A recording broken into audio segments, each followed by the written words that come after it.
अस्सलाम वालेकुम।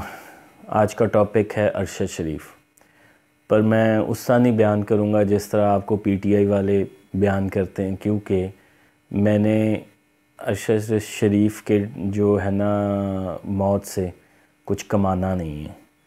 मैं बस आपसे शेयर करना चाह रहा हूँ कि किस तरह एक इंसान जहाँ पे मरता है उस पे बाकी लोग जो हैं, मखसूस लोग, अपने फ़ायदे के लिए गिद्ध की तरह उस पर मंडलाते हैं, नोचते हैं और अपना फ़ायदा उठाने की कोशिश करते हैं। पीटीआई ने भी ज़्यादा फ़ायदा उठाने की कोशिश की, पर ऑफ़ कोर्स ये फिर 9 मई का वाक़या हो गया और उनकी हुकूमत भी चली गई हुई थी। तो मुझे अफ़सोस है, बीइंग पर्सन, ऑफ़ कोर्स बड़े दुख की बात है।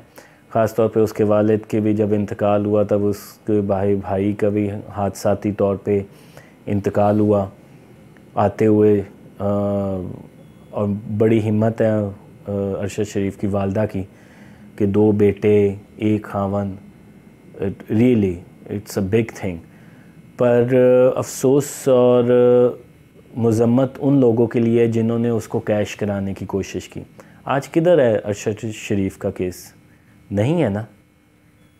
हालांकि जर्नलिस्टिकली मैं समझता हूँ कि वो बेहतर था। ठीक है, उसका टिल्ट पीटीआई की तरफ था, लेकिन वो क्वेश्चन मैंने उसके प्रोग्राम देखे थे, बाकियों की पीटीआई वालों से भी ज़्यादा टफ पूछता था, लेकिन उसको यूज़ किया गया। अब जिस तरह वो कहानियाँ निकल रही हैं, ऑफ कोर्स मैं कोई कंक्लूसिव बात तो नहीं कर सकता क्योंकि उसका कोई भी अभी एविडेंस सामने नहीं आया, लेकिन पता चल रहा है कि वो यूज़ हुआ और वो मारा गया। अब ये पीटीआई वाले अरशद शरीफ शहीद, उसकी बरसी, उसकी सालगिरह, तो वो उसकी बेगम भी लगी रहती हैं, ये करते रहेंगे, लेकिन इंसाफ नहीं मिलेगा।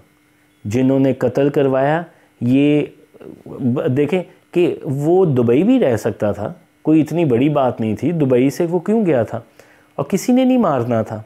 कौन सा सहाफ़ी मर गया यहाँ पे? वो जो मरे हैं वो तो ज़्यादा इमरान खान के दौर में मरे हैं। बाकी सहाफ़ियों पे तो वो जो यूथी सहाफ़ी थे उन पे तो ये है कि जाहिर सी बात है, वो ऑपरेशन इमरान खान को क्लीन अप करना था तो उन्होंने किया।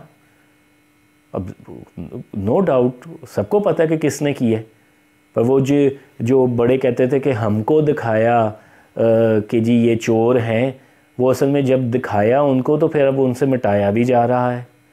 तो अरशद शरीफ तो एक प्रॉपर किस्म का जर्नलिस्ट था। वो कोई क्या कहते हैं इमरान रियाज या वो सदीक जान या मोहित पीरज़ादा की तरह की चीज़ें तो नहीं थे। वो एक प्रॉपर था, मेहनती मेरे ख़्याल में इंसान था। तो सॉरी टू से, यानी कि मुझे नहीं लगता कि उसको भी इंसाफ मिलेगा।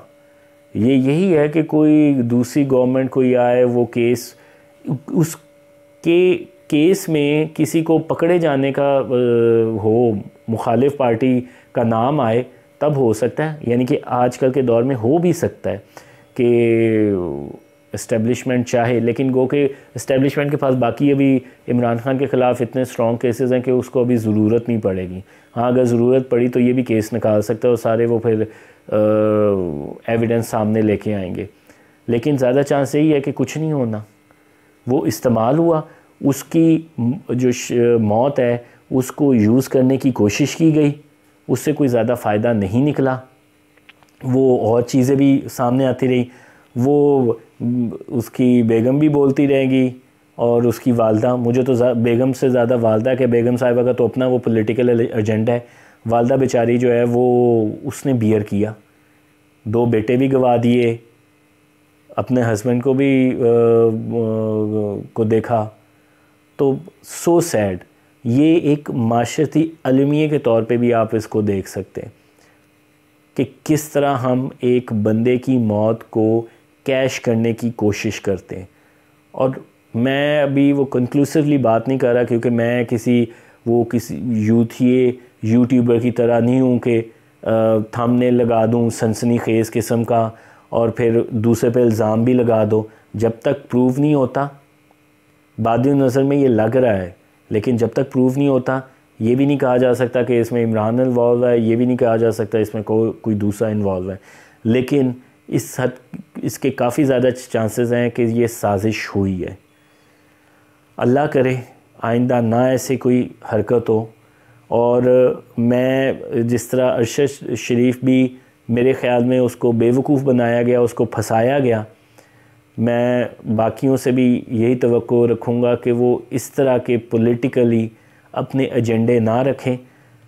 बात असल ये है कि अगर कोई सहाफ़ती काम में अपनी जान देता है कोई सच की तलाश में, तो ऑफ़ कोर्स वो शहादत उसको मिलती है और वो फिर रीज़नेबल भी होती है। लेकिन जब आप किसी पॉलिटिकल पार्टी को टो करने लग पड़ते हैं, मैं तो हैरान हूँ कि सहाफ़ी हो और पॉलिटिकल पार्टी के ये सारे के सारे जो बड़े बनते हैं, मुबश्शिर लुकमान, ये अब सारे हाजी सनाउल्लाह बनने की कोशिशें कर रहे होते हैं, जलसों में खड़े होते हैं। यानी कि इनको सहाफ़ी कहना भी जो है ना, वही बात है, इनके पास लाइसेंस होता है तो ये बैठ के चैनल भी तब्दील कर लेते हैं, कभी इस चैनल में कभी उस चैनल में, वीलॉग भी बना लेते हैं, इनकी बातों पे को ऑथेंटिक माने कि जी ये सहाफ़ी हैं। लेकिन सब ज़्यादातर मेजॉरिटी बिकाऊ माल। जैसा मैंने पहले भी जर्नलिज़म की, प्रोफेशनल जर्नलिज़म की एक वीडियो की थी, मैं बार बार कहता रहूँगा कि इन लोगों की वजह से क्या गंद मचा हुआ है, क्या झूठ फैल रहा है, और ये लोगों को ब्रेन वॉश करते हैं। लोगों को ये नहीं कहते कि आप सोचें, ये फैक्ट्स हैं, हम इस पर राय नहीं देंगे क्योंकि ये अभी हमें पता नहीं है, लेकिन क्योंकि ख़बर बनानी है, टीआरपी लेनी है, सब्सक्राइबर्स लेने हैं, लाइक्स लेने हैं, इस वजह से ये करते हैं। तो बस मैंने अरशद शरीफ पे यही वीडियो करनी थी कि अल्लाह ताला उसकी मग़फ़िरत करे और बाकी सहाफ़ियों को भी अक्ल दे कि ये चीज़ें जब उल्टी पड़ती हैं तो काफ़ी फिर डेडली हो जाती हैं। टेक केयर, अल्लाह हाफ़िज़।